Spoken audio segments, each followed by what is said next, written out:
Hello friends, मैं सी minute आप सबका स्वागत करता हूं आपके अपने चैनल टेक्स गपशप में।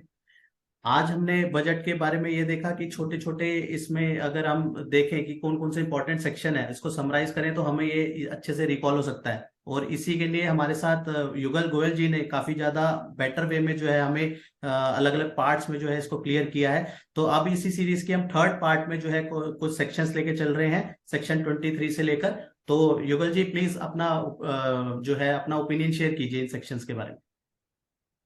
थैंक यू मोहित भाई, थैंक यू वंस अगेन।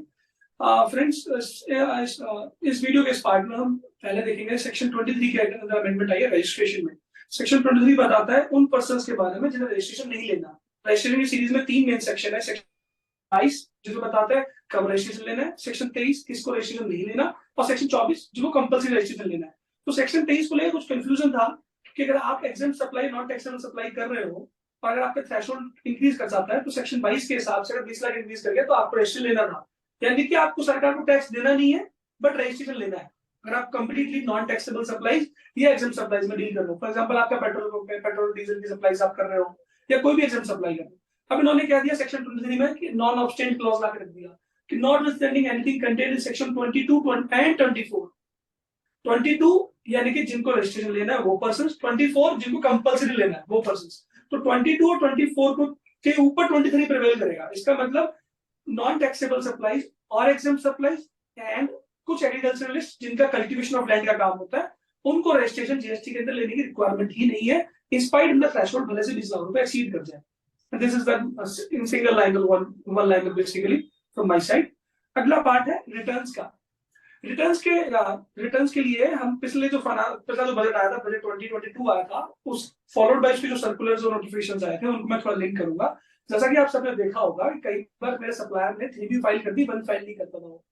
तो गवर्नमेंट एक प्रपोजल लेके आई बजट 2022 के अंदर। उसने कहा, गवर्नमेंट ने कहा कि अगर आपने अगले महीने का 3B फाइल करना है तो इस पिछले महीने का 1 आपका फाइल होना चाहिए, जिससे कि जो ऑनेस्ट टैक्स पेयर है, जो बेसिकली आईटीसी चाहिए, उसको दिक्कत ना हो किसी भी प्रकार की। ठीक है, तो उसी सीरीज में मैंने एक चेंज लेके आए।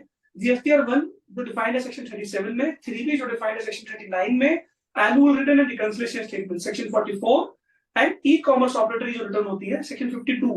इन 4 सेक्शंस को एक कॉमन प्रपोजल हिट करेगा। बेसिकली वो ये कहेगा कि आप कोई भी अपना 3 साल पुराना रिटर्न 1 या 3B या 99C या GSTR 8 e commerce operating return file नहीं कर सकते अगर उसकी ड्यू डेट को 3 साल निकल गया है। और ये एक वेलकम मूव भी है। फॉर एग्जांपल मेरा बिजनेस डाउन था या मेरी कोई इमरजेंसी थी, मैं रिटर्न नहीं फाइल करा 2 महीने, 2 साल, 2.5 साल, 3 साल, और फॉर एग्जांपल मेरे डिपार्टमेंट में कोई इंक्वायरी होती भी नहीं है या मेरा रजिस्ट्रेशन कैंसिल भी हो गया था, तो अब क्या है, मैं रजिस्ट्रेशन को रिवोक करा के वहां तक रिटर्न फाइल करके मैं बिना लेट फीस के अब उन 3 सालों की छोड़ के आगे की रिटर्न भर सकता हूँ, सब तरह की 1, 3B, 99C and 8।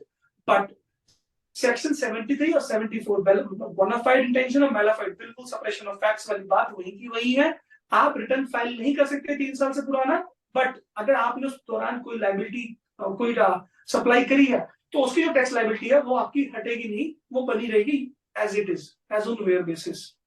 Thank you very much my dear friends. इस वीडियो में इसमें ना यही कि कहीं ना कहीं अब आज के डेट में जो है सारी चीजें अब 3B 1 ये सब ऑटो लिंक्ड है, राइट। एक के बाद एक रिटर्न चल रही है सीरीज में। और दूसरी बात यह है कि 6 महीने से ऊपर में सस्पेंशन आ जाता है, तो कहीं ना कहीं इतना ज्यादा इसमें मेरे व्यू से कि इतना ज्यादा इसमें कवरेज नहीं रहेगी। बाकी यह है कि होना चाहिए था। अब ये इनकम टैक्स में भी होता है, एक टाइम के बाद जो है रिटर्न नहीं फाइल कर सकते। अब 31 जो है पिछले साल के रिटर्न फाइल नहीं कर पाते, 31/12 के बाद जो है वो उसका टाइम बार्ड हो गई, राइट। ITR-U का ऑप्शन रह जाता है। तो कहीं ना कहीं इनकम टैक्स में ऐसा है, तो जीएसटी में पहले आ जाना चाहिए था, बट देर आई दुरुस्त है। मतलब मेरा अपना व्यू है कि इतना ज्यादा एनफोर्स नहीं रहेगा क्योंकि ये ऑटो लिंक्ड है, राइट। बिल्कुल बिल्कुल सही कह रहे हैं बात। एक्चुअली इसलिए मैंने उसे बजट 2022 के प्रोविजन से लिंक भी किया, क्योंकि वो ना रिटर्न्स को लिंकिंग कराना चाह रहे हैं बेसिकली। तो रिटर्न्स भी 4-5 तरह की हो गई, अलग अलग depending on person to person, और कोई ऐसा प्रावधान अब तक नहीं था हमारे लॉ के अंदर जो कि अभी लोग लेके आए हैं। प्रैक्टिकली स्पीकिंग वो 6-7 महीने में जो कैंसिलेशन हो जाता है 99.9% केसेस में जो हमारे हम देख रहे हैं कैंसिलेशन हो जाता है। आप बिल्कुल ठीक कह रहे हैं। थैंक यू सो मच भाई अपने व्यूज शेयर करने के लिए इन सेक्शंस के लिए। बाकी जो रिमेनिंग सेक्शन है उसमें भी आपके व्यूज चाहिए, तो थैंक यू सो मच इसके लिए।